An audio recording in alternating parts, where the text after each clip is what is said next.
બહુ જ્ઞાન ના વહેંચ, ચાલ આગળ જા. આ સાંભળી હરણ ચૂપચાપ આગળ વધ્યું.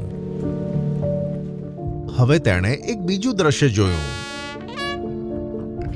એક મરેલું સસલું પડ્યું છે અને તેની ઉપર ઘણી બધી માખીઓ ભણભણે છે અને તેને એક શિયાળ ખાઈ રહ્યું હતું.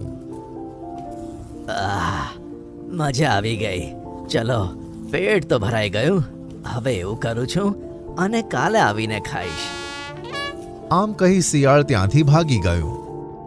હે ભગવાન, શું આ છે બ્લુ હેવન? જેમ જેમ હરણ આગળ વધતું હતું તેમ તેમ જંગલની વાસ્તવિકતા તેની સામે આવતી હતી. ચારે બાજુ કચરો, ગંદકી અને ગંદી ગંદી વાસ. તે મનમાં ઘણા સવાલો લઈને ત્યાંના રાજા શેરખાન પાસે પહોંચ્યું.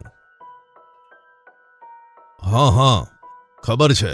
મેં ઘણા પ્રયત્નો કર્યા. ઘણા જાનવરોને કેદ કર્યા તો મારી પાસે 4 ટાઈમનું ખાવાનું માંગતા. આમને જંગલમાંથી કાઢ્યા તો પાડોશના જંગલમાં ગંદકી ફેલાવા લાગ્યા. ત્યાંના રાજાએ જાતે જ એમને અહીંયા છોડી દીધા. આમના ચક્કરમાં મારી પત્ની પણ ઘર છોડીને જતી રહી છે. હું પોતે જ આમનાથી પરેશાન છું. જો એવું હોય ને તો હું આ લોકોને સુધારીને જ રહીશ.